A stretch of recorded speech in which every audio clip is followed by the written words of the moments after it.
Prologue. Draconis Beacon, year unknown. We found the gate by accident. We should never have opened it. The corridors sing now, low and constant, as if the ship itself grieves.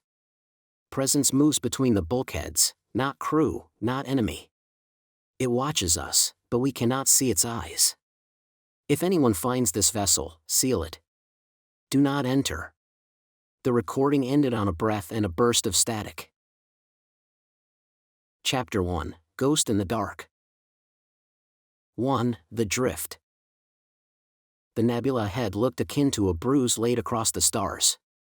A small silver pin, its edges dulled by years of handling, sat at the base of the captain's console. She adjusted it once, then again, a reflex more than thought. She didn't look at it, but her thumb rested there until the next course correction. In the quiet before the nebula filled the view, the bridge air carried a faint resonance, not unlike a ship's heartbeat.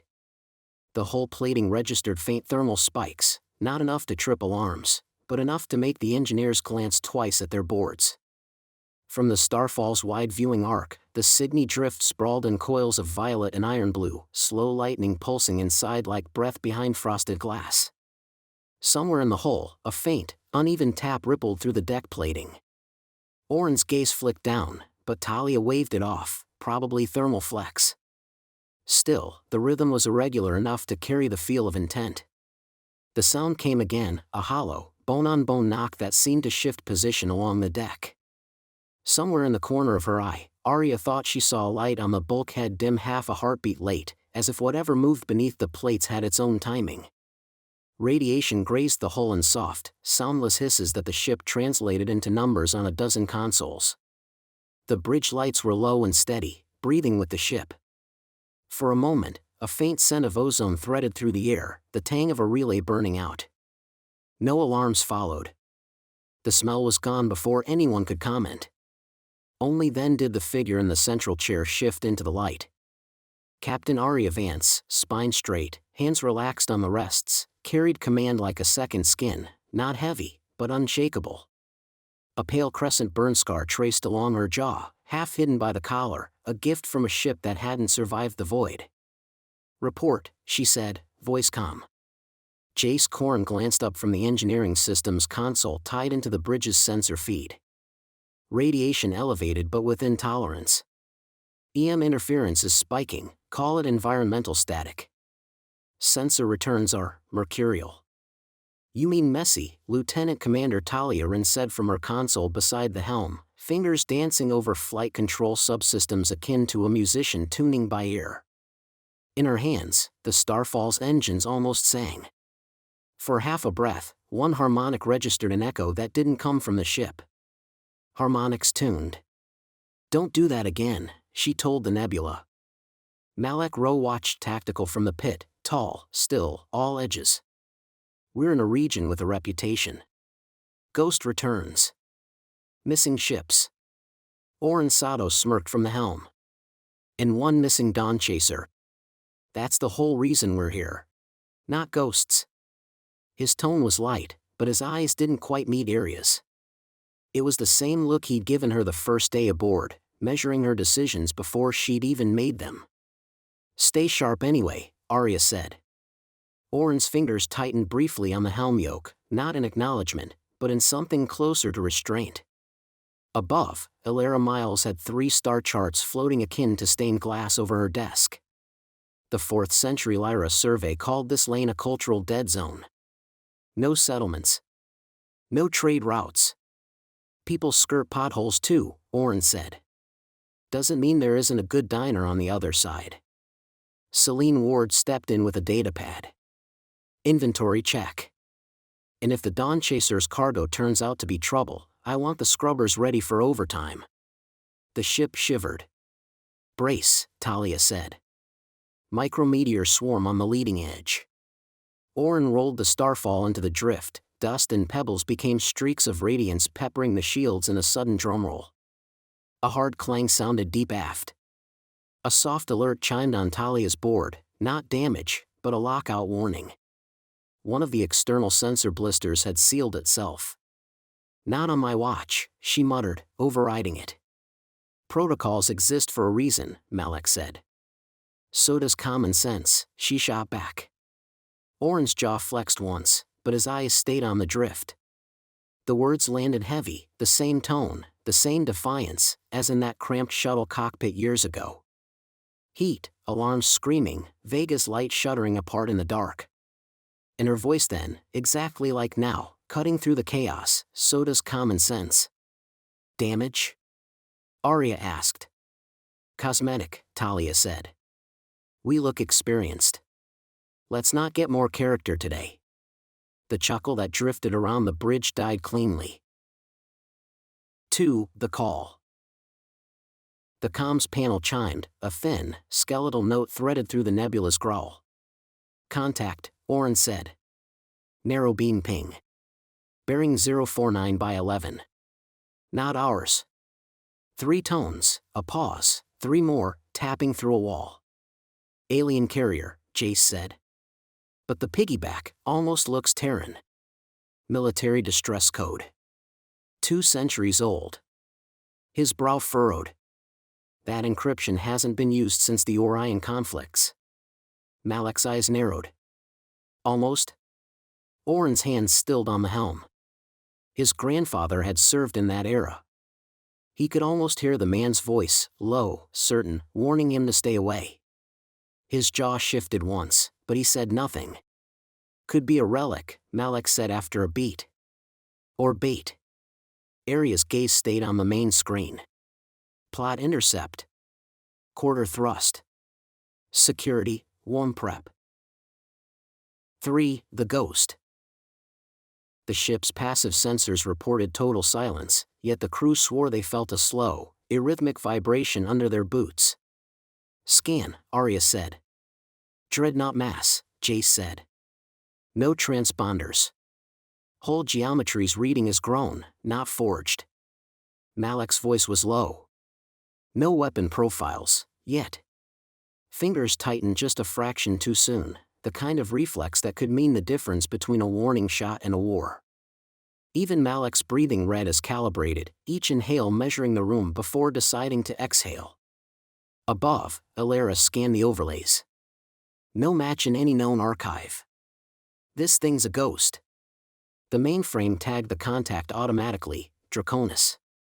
Jace didn't remember entering the name. Celine's voice cut through. If that's partially biological, I want contamination protocols ready. 4. Raiders.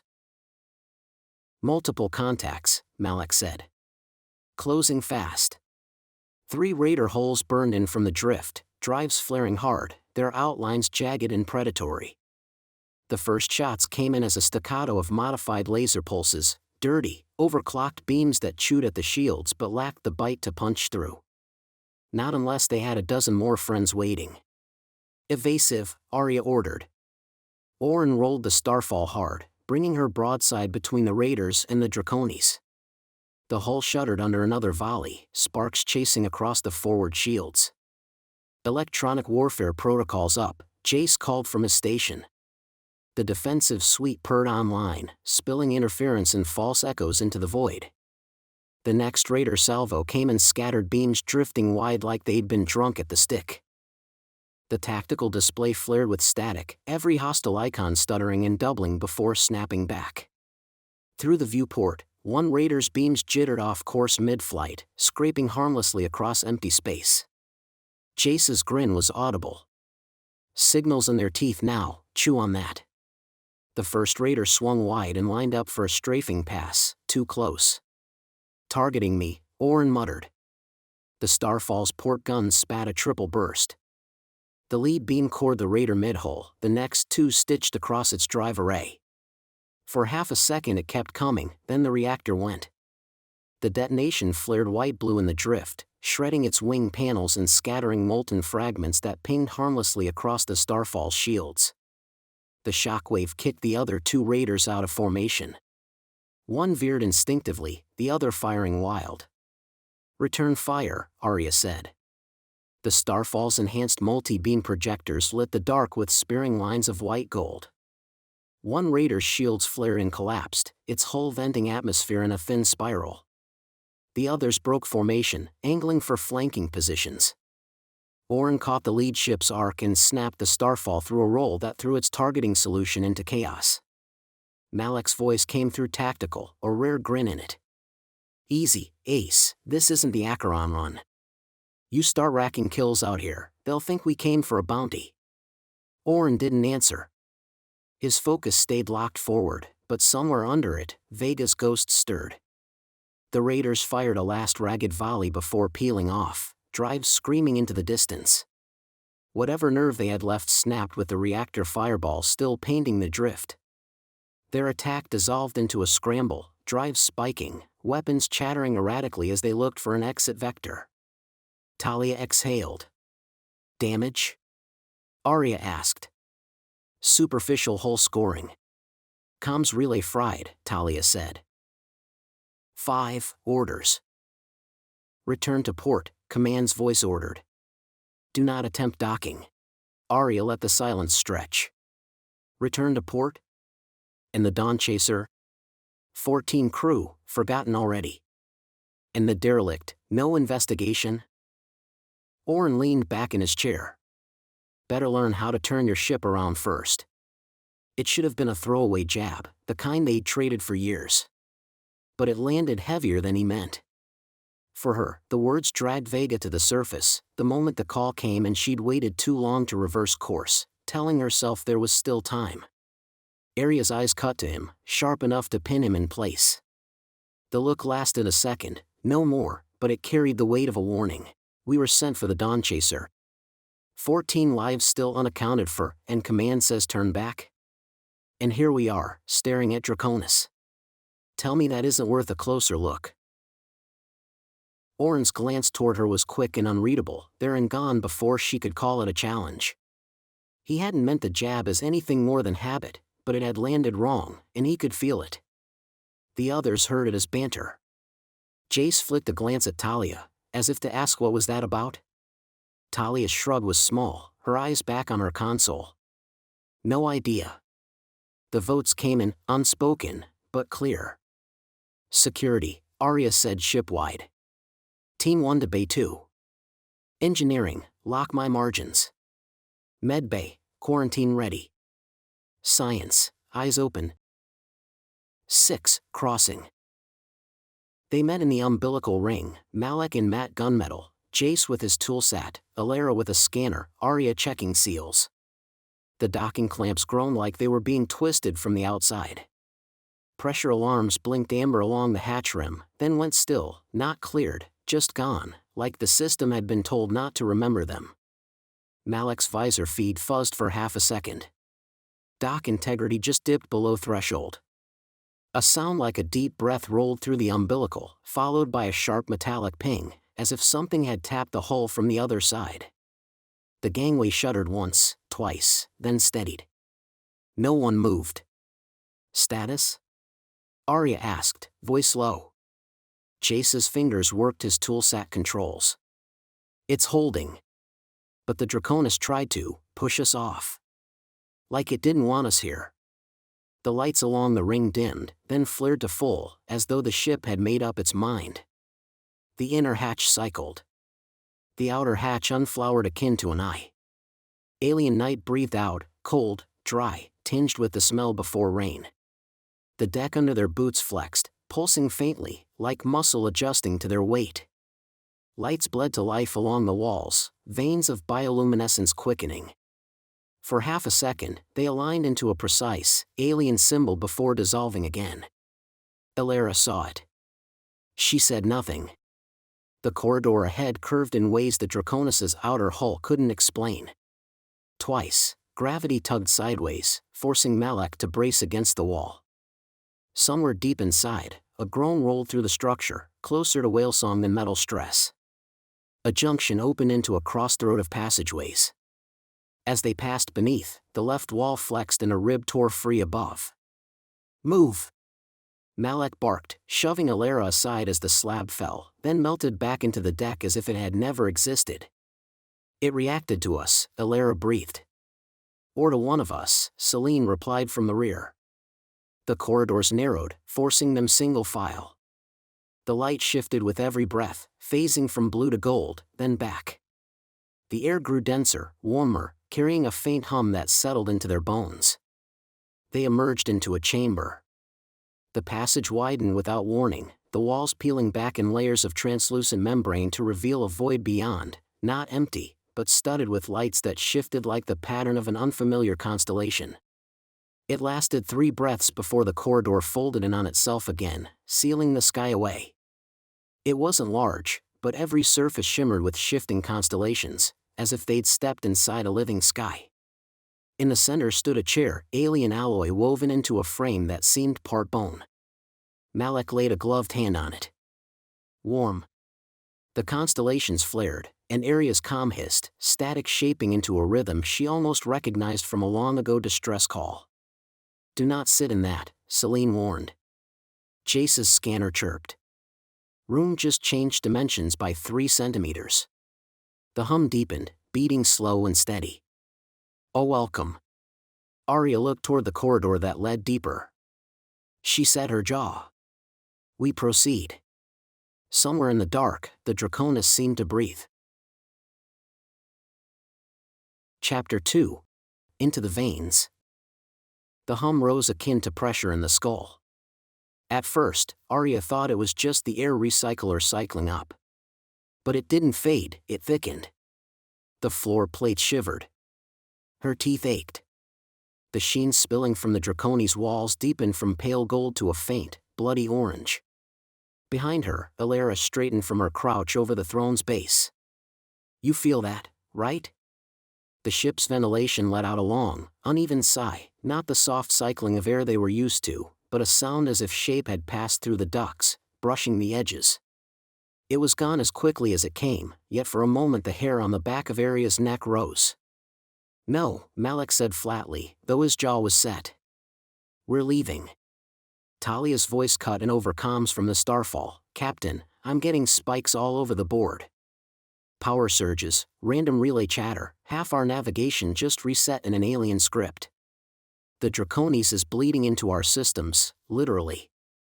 I'm isolating nodes, but, her voice cracked with static. Might already be too late. Aria tapped her helmet mic maintain lock. We're not. The doorway they'd entered through sealed with a smooth, wet sound. No seam, no hatch, just wall. Celine's scanner chirped once, then stuttered. I've got a life sign, she said slowly. 1. Weak. Coming and going. Her gaze flicked to Aria. It's ahead. Deeper in. Malak moved to the front of the group. Or it's bait. Jace adjusted his grip on the scanner slung at his hip.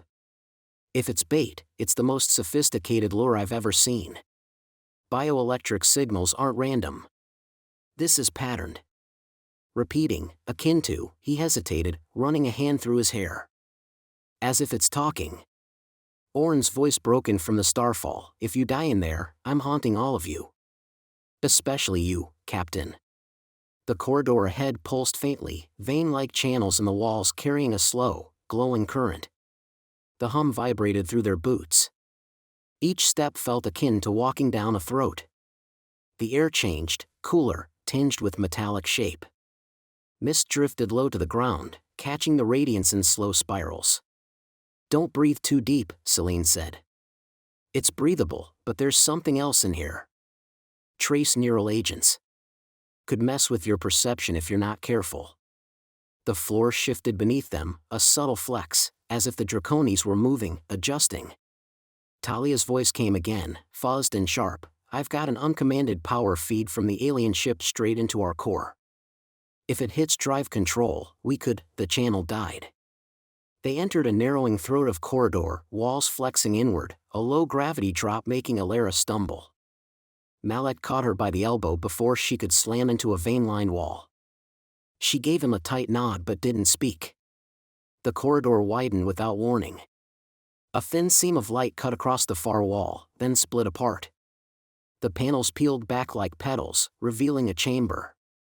It wasn't large, but every surface shimmered with shifting constellations, as if they'd stepped inside a living sky. Shapes swam and blinked in the dark above, rearranging in patterns no human star map had ever shown. Alara's breath hitched. For a heartbeat she was 12 again, sitting in a cold testing room, electrodes biting her scalp while a recruiter told her there was no place for her kind in Fleet Command. She blinked it away before anyone could see. Celine did. "What's wrong, dear?" "Nothing," Alara lied. The chair was still there in the center of the chamber, but it no longer looked quite the same. The bone metal seams had shifted, joints flexed as if they'd been breathing. The surface glistened faintly, damp with condensation that hadn't been there before. Malak reached toward it, then stopped. "It's warmer now." His visor display showed a slight heat haze rising from the frame. Orin muttered, "Low, or something just left it." He warned. A hiss-like inhalation slithered through the walls. Turrets unfolded from hidden recesses, insect-precise, their barrels swiveling with mechanical grace. Thin lines of red light scanned across the team, sliding up torsos and pausing over heartbeats. Their housings had smooth, glassy bulges, eyes that tracked, adjusted, and flicked subtle pulses of blue between them, as if exchanging telemetry. "Laser trackers," Malak murmured. Jace's voice was tight. "Not just lasers. Particle lances. I've never seen anything like it." One turret's beam crawled up Alara's visor, lingering like it was looking through her. She held her breath until it slid away. Then, without warning, the turrets retracted. From the far wall, a series of tendrils uncurled. At their tip hovered a sphere, the size of a human heart, surface a swirling opal lattice of light and shadow. It pulsed faintly, threads of bioluminescence running across its skin like veins. Tiny motes of gold drifted off it and vanished into the air. "That's an interface node," Jace said quietly. Accepting it could link directly to the ship's neural core. Malak stepped closer to Arya, his armor brushing hers. "Captain, we don't know what that thing will do. You touch it, you're making a choice for all of us, maybe the last one. And if you do, you'd better be damn sure." Celine's jaw tightened. Alara couldn't take her eyes off the sphere, not in curiosity, but in recognition. Something in its pulse matched the rhythm in her skull. The hum inside Arya's chest deepened, steady as breath, drowning them all out. It felt almost familiar. She reached out. The tendrils leaned toward her glove like a flower toward sunlight. One breath. Two. Contact. The Draconis roared to life. The deck plates quivered hard enough to rattle her teeth. Warmth surged up her legs. The air thickened with the tang of ozone and something faintly organic, blood-warming in sunlight. Light raced along the walls in cascading waves. Far above, a deep, thrumming sound, colossal engines spooling up, rolled through the hull. On the Starfall, the docking bay trembled, lights flickering. A console exploded near Talia's station, showering sparks. Gravity blinked off for 3 seconds, sending tools and unsecured gear into slow spins before it slammed back on. Control panels across the bridge lit in alien script. Orin's hands flew over helm controls, nothing responded. He could only watch as living alloy clamps erupted from the Draconis, locking them in place. "Brake lock," Arya's voice snapped over comms. "We can't," Talia shouted. "It's in everything, helm, drives, life support," her words cut to static. In the chamber, the rear wall unfurled like a flower, revealing a tunnel lined with glowing veins. Blue motes drifted within, swirling like plankton in deep water. The Draconis' engines boomed. The tunnel tilted, no, the whole ship tilted, dragging the Starfall with it. Orin's voice cracked over comms, "Captain, we're not in control anymore." The hum spiked to a crescendo. Somewhere deep inside the ship, something answered. Click. Click. A slow, irregular tapping from within the walls, claws speaking in code. It stopped the instant Arya noticed. Then a voice, smooth and resonant, filled the chamber. Not mechanical. Not human. Shall we begin? Chapter 3, The Long Wake. The Starfall shivered in the living grip of the Draconis. Its pulse was steady now, a deep, alien heartbeat thudding through the hole, syncing with nothing human. Beyond the view screen, the Cygni drift bled outward into endless mist. The Draconis loomed at point-blank range, black curves alive with faint, rhythmic glow. Its tendrils clung to the Starfall's plating, contracting in slow waves, each one felt more than heard, like deep-sea pressure compressing the hull. The bridge moved in low, precise motions. Talia Wren's hands flickered across the engineering console, locking out the alien bleed one subsystem at a time. Oren Sato sat fixed at the helm, his touch so careful the controls barely registered it. Jace Corrin hunched over a sensor sweep, chasing patterns through interference. Malek Rose stood like a bulkhead beside the captain's chair, arms folded, eyes cold. Celine Ward ran her med scanner in steady arcs, watching vitals climb and dip. Elara Miles lingered near the science station, eyes following every shimmer that passed through the Draconi's skin. "Status," Arya said. Talia didn't look up. "Drives keep slipping in and out of our control. Navigation's holding, but only because I'm locking nodes faster than it's unlocking them."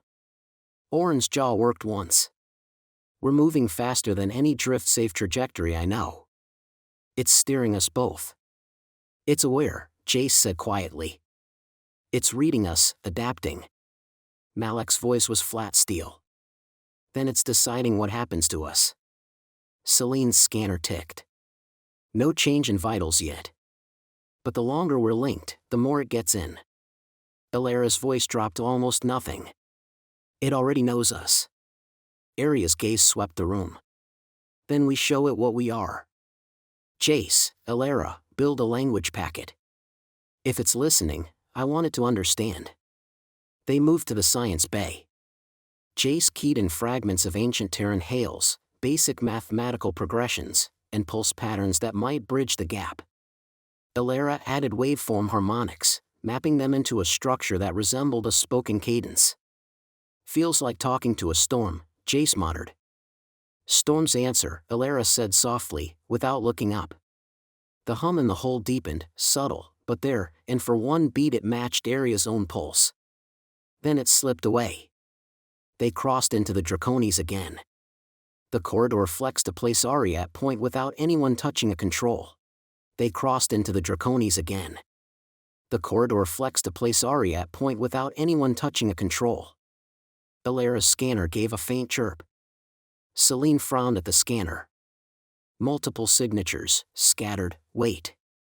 The readings collapsed back into one faint pulse. Malek's jaw tightened. "It's toying with us now." The path opened into a chamber shaped as if a seed pod. At its center, a translucent cocoon shimmered under its own breath, glow rippling over its surface. Pressure pushed up through the deck plates, a slow weight settling beneath their feet. Jace crouched. "This isn't storage. It's a memory vault.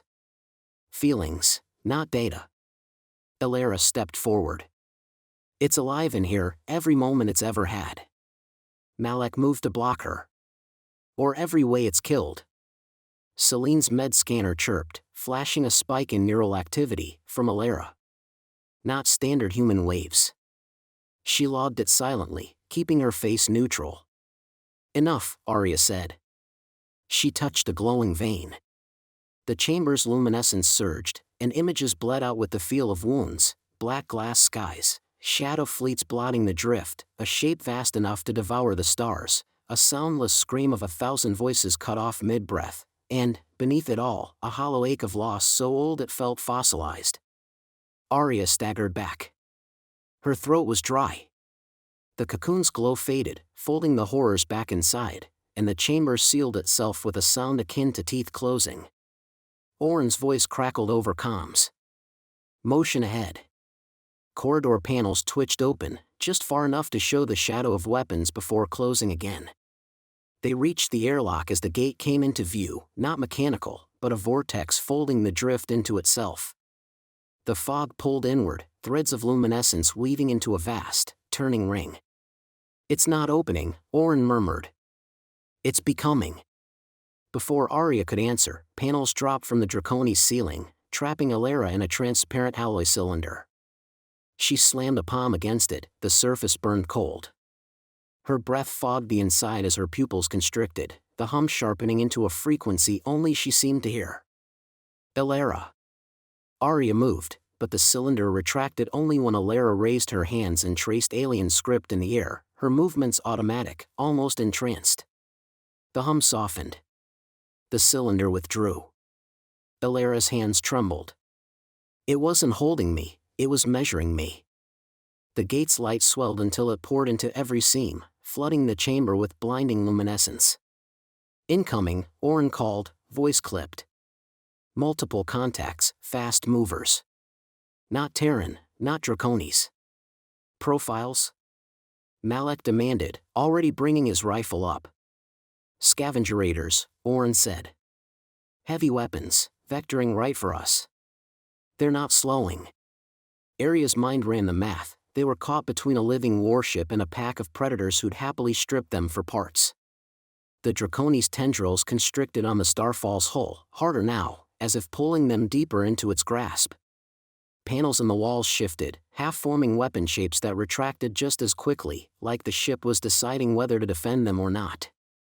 Captain, Talia cut in from the bridge, they're arming up. I can light shields, but if the Draconis decides we're the bigger target. The deck lurched underfoot. The vortex ahead flared bright enough to burn shadows into their vision. Outside, the raider ships broke formation, fanning to encircle both vessels. The Draconis turned its prow toward them, the pulsing in its hull accelerating to a war drum rhythm. They think we're allies, Jace said, then, or they think we're all prey. Malak's rifle locked with a sharp click. Let's find out which. The gate pulsed once, twice, and then the light swallowed everything. Chapter 4, Through the Gate. The Draconis' grip on the Starfall was a living vice. Tendrils of alloyed bone flexed and pulsed against the hull plating, each beat syncing with the deep hum that rolled through both ships. The alien vessel wasn't just towing them toward the gate, it was breathing them there. Power still fluctuating, Talia reported from engineering, voice tight. Every time I isolate a feed, 3 more grow back somewhere else. It's like pulling weeds in hell. Helm? Arya asked. Orin's jaw twitched. We're passengers. The Draconis steers, we follow. Forcing a brake just slingshots us back on course. Malak's gaze stayed locked on the forward screen. And that course leads straight into whatever that is. The gate filled the viewport, an immense, rotating ring of segmented plates, each the size of a freighter, shedding curls of pale blue sheen into the drift. Between the plates, mist swirled and reformed, spiraling inward as if the void itself were inhaling. Captain, Selene said, neurochem readings are rising. Trace hallucinogenic agents in the air mix, subtle, but they'll mess with decision-making the longer we stay linked. Arya glanced toward Elara. The glow from the Draconis' veins painted shifting constellations across her face. It's learning, Elara murmured. About us. About what we'll do. The deck shuddered, a ripple that rolled from bow to stern. Outer cams showed several of the Draconis' plates shifting, revealing long black conduits coiling like muscle fibers. Malak frowned. Some of those weren't there before, or maybe they were, and we just couldn't see them. Then something else moved, not the Draconis. A shadow cut across the ring's mist, fast and deliberate. Contact, Malak snapped. Not Terran. Not Draconis. Closing vector. Orin's voice was flat. Pursuit? Looks like it, Malak said. One craft. Fast. The craft banked toward them, dark-hulled, needle-nosed, its surface crawling with flickers of movement. The flickers resolved into something worse, hundreds of slender limbs sliding in and out of the hull, tasting the space around it.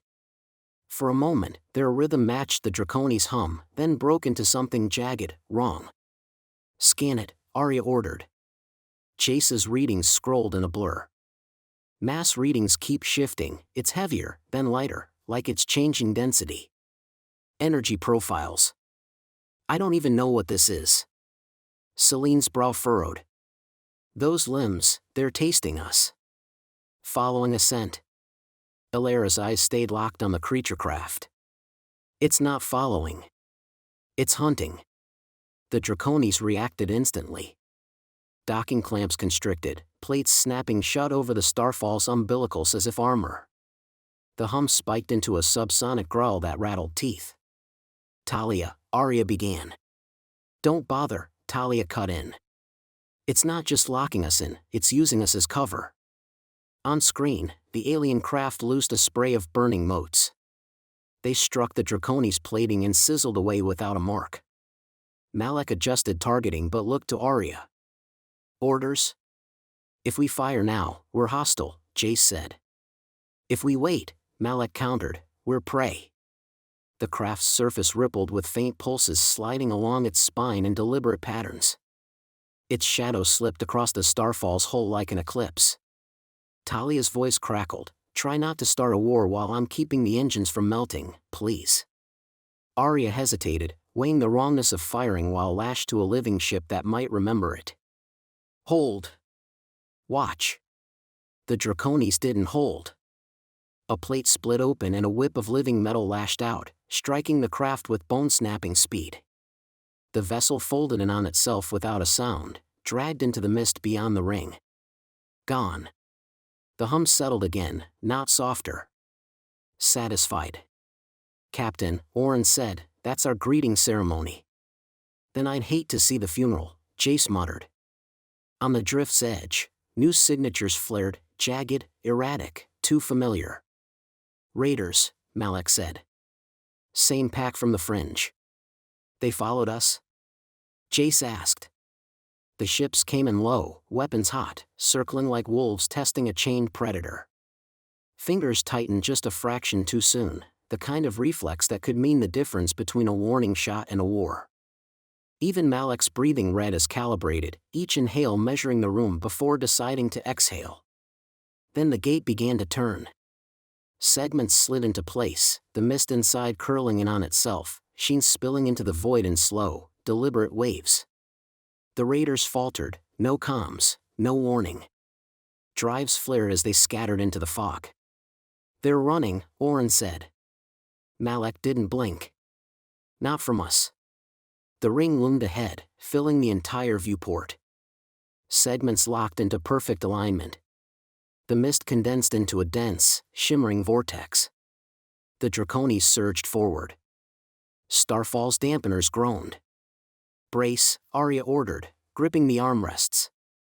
The gate's glow bled across the bridge, gold, then white-hot. All sound vanished.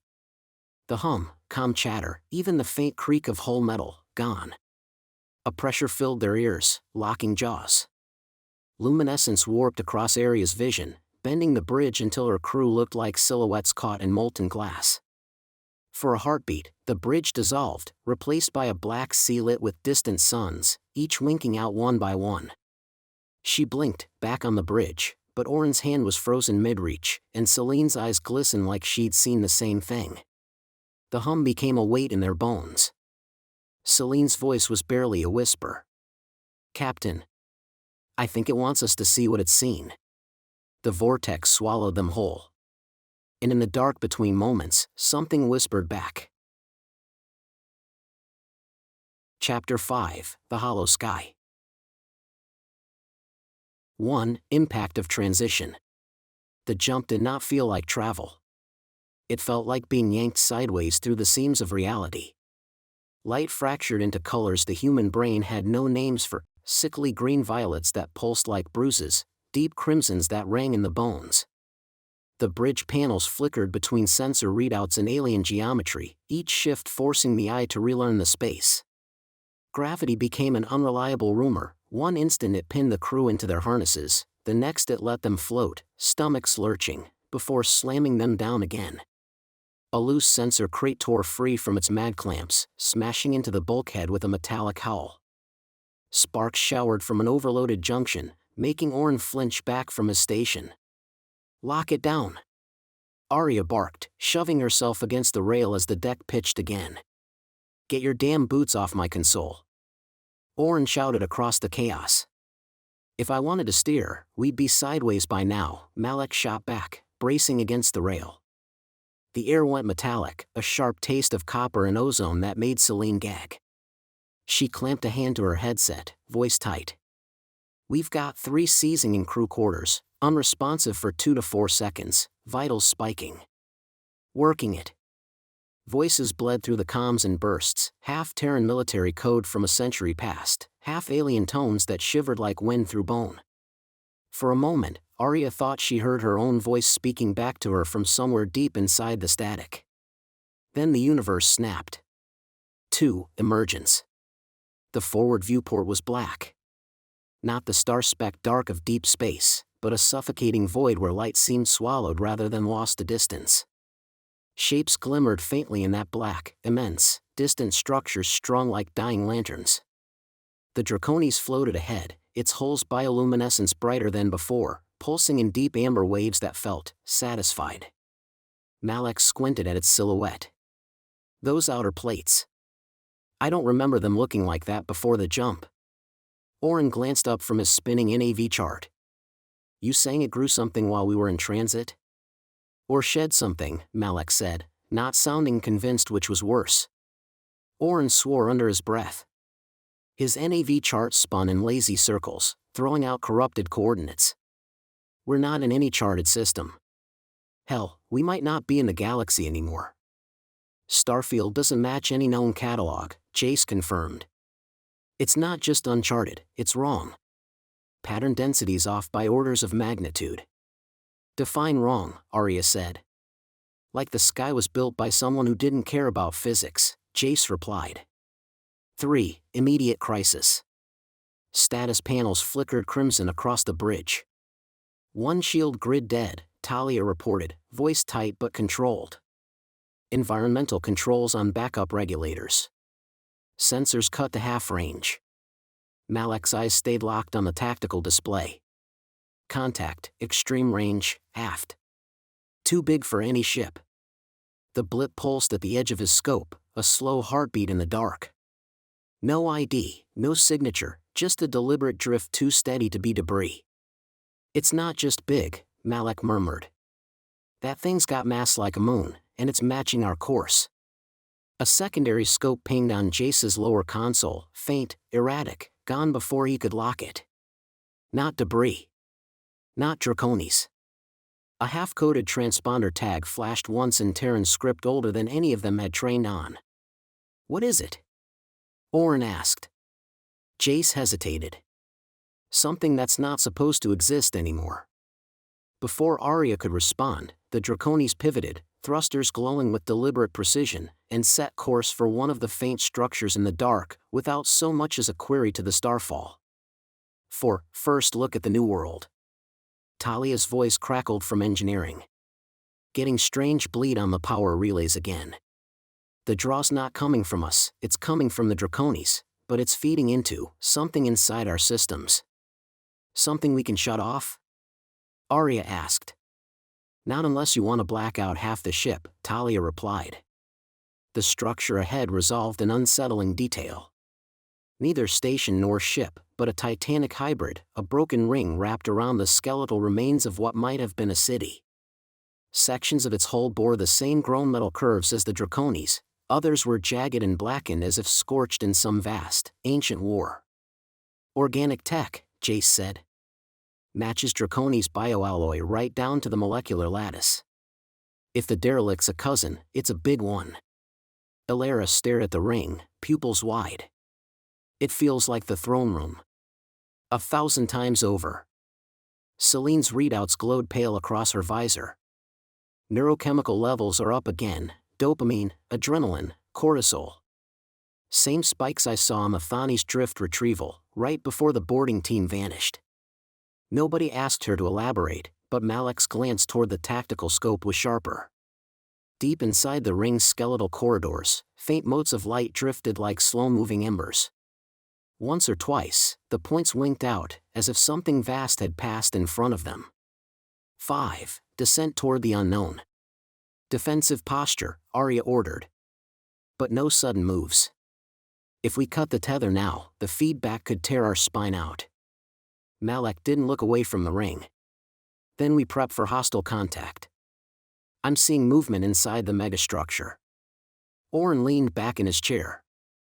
If this is home for the Draconis, maybe we're about to meet the family.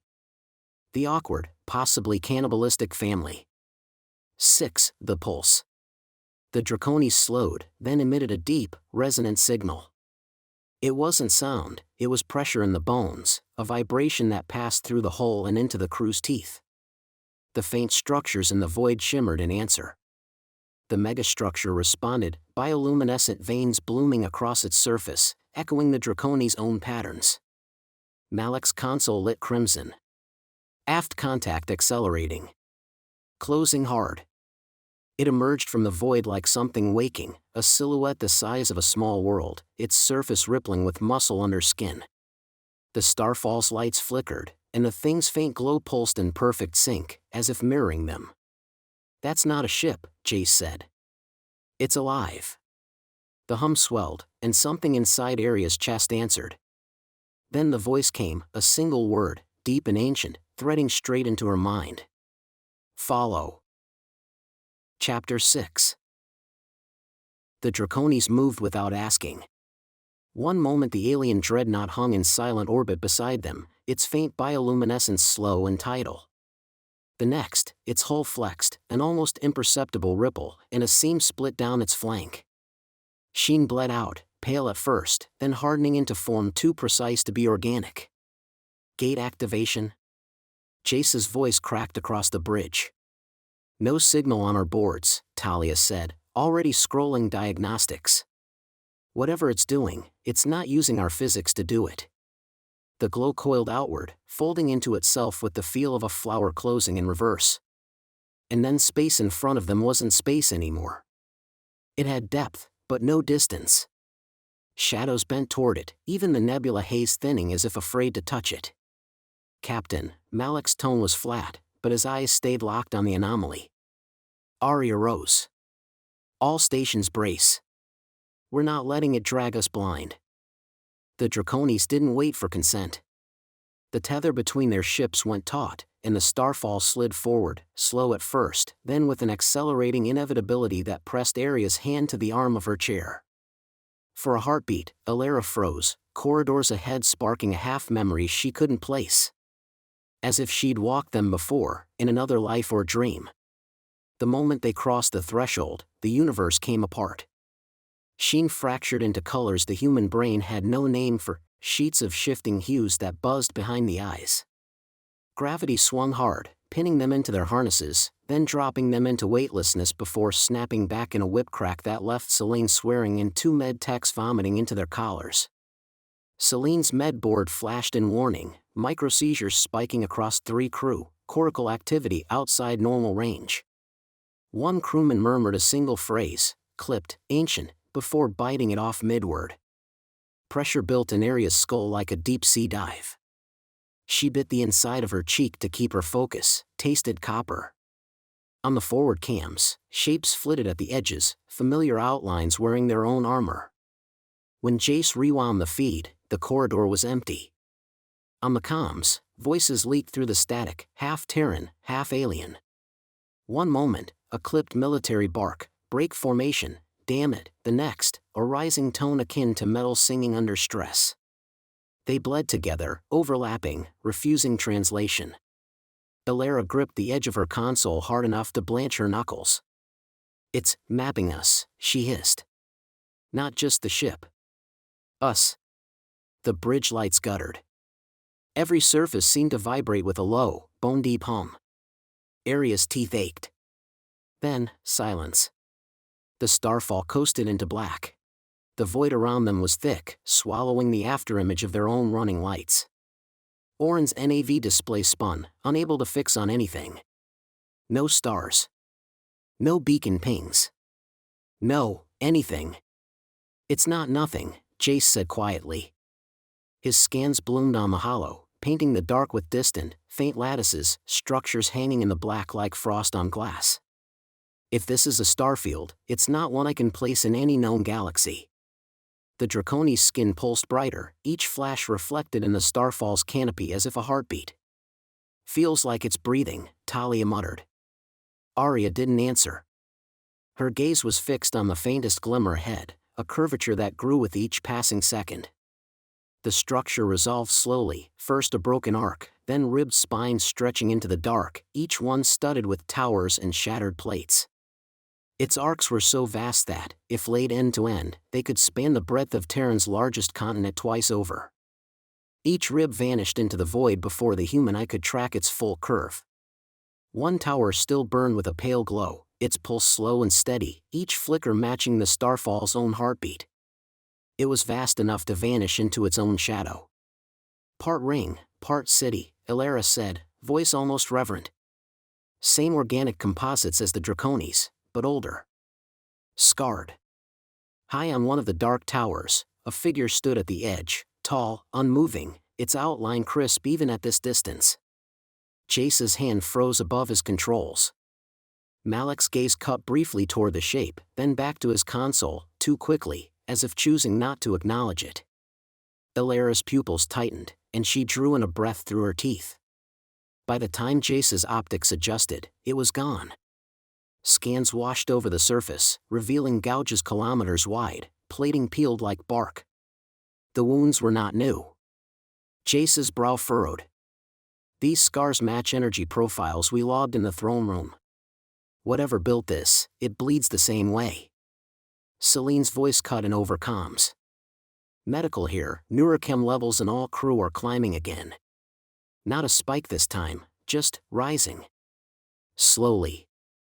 Malek didn't look away from his tactical readouts. We're not alone. Define not alone, Arya said. Massive object, extreme range, closing. No drive signature, at least not one our boards understand.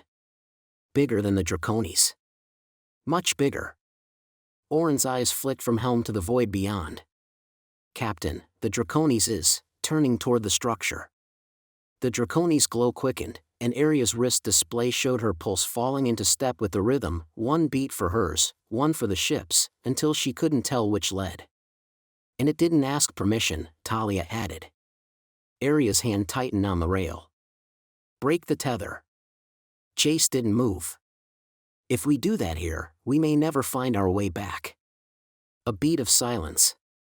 The Draconis' sheen intensified, washing the bridge in pale gold. It felt almost expectant. Decision time. Ilara's scanner caught a bass line below the audible range, a slow, four-note rise and fall. It's not signal traffic, she murmured. It's a song. And it's meant to keep us calm. For a moment, the shift was tangible. Shoulders loosened. Orin's jaw unclenched. Even Malek's grip on the rail eased by a fraction, his breathing falling into the same measured tempo as the bass line. Defensive posture, Arya ordered finally. We play along until we know what game this is. Malek's jaw worked. We should prep for hostile contact. Prep, Arya said, but hold. On the canopy, the ring's shattered towers loomed closer, their shadows spilling like ink across the Starfall's bow. Somewhere deep within, something moved, slow, deliberate, the scale impossible to judge. Orin's voice was low. If this is home for the Draconis, we might be walking into a family reunion. No one laughed. The Draconis pulsed once, hard enough that the hull rang with it, and a deep resonance rolled out through the void, rattling fillings and ribcages alike. The ring answered. And behind them, the massive object Malek had been tracking flared with sudden motion, closing the distance in a predator's lunge. Its outline warped as it moved, surface rippling like muscle under skin, catching stray light and flashes that hinted at 1,000 unblinking eyes. That's not a ship, Jace said. His voice was very, very calm. It's alive. Arya's fingers tightened on the rail. Whatever it wasn't slowing. And for the first time, she wondered if the Draconis had brought them here to meet it, or feed it. Chapter 7, The Hollow Bridge. Chapter 7, The Hollow Bridge. The bridge flexed under their boots like spun glass, alive with shifting patterns. Every step brought the clicking closer, faint at first, then pulsing, timed with their hearts. The hollow opened ahead. Crystal spines. Veins of liquid light. HUD screamed flux warnings. The air tasted like metal. Then it came. The Sentinel. Tall. Thin. Wrong. Its hollow gaze swept the chamber. The walls answered. The Hollowborn poured out. Dozens. Jerking strides, alloyed flesh, eyes like liquid mercury. They hit like a tide. Contact. Malek barked. The first volley cracked across the chamber, disciplined bursts, tight arcs, the sound of training drilled into muscle. Malek moved like a machine, every shot precise, every motion controlled. A Hollowborn dissolved into the floor, another leapt forward, and the line shuddered. Cass hesitated. Just a heartbeat too long. Then instinct shoved her forward. She threw herself between a Marine and the blade arm lancing in. The strike smashed into her forearm. Armor shrieked. Bone cracked like glass. Cass screamed, rifle spinning from her grip as she collapsed, clutching the ruined arm. Cass is down. Illyra's voice snapped through comms. Malek's burst cut the creature apart, but Cass was already staggering to her knees, blood misting her visor. Arya didn't think, she moved. Illyra fumbled with her weapon, eyes wide, motion stuttering. Arya stepped in front of her, shield and captain in the same breath, rifle snapping precise bursts. Machine steady, each shot a command, each kill a responsibility answered. Push center. Stay tight, she barked. The Hollowborn pressed harder. One Marine was dragged screaming into the wall, another caught by molten shards from above. Their cries filled the comms, jagged and raw. Malek's rifle spat its last burst, then clicked dry.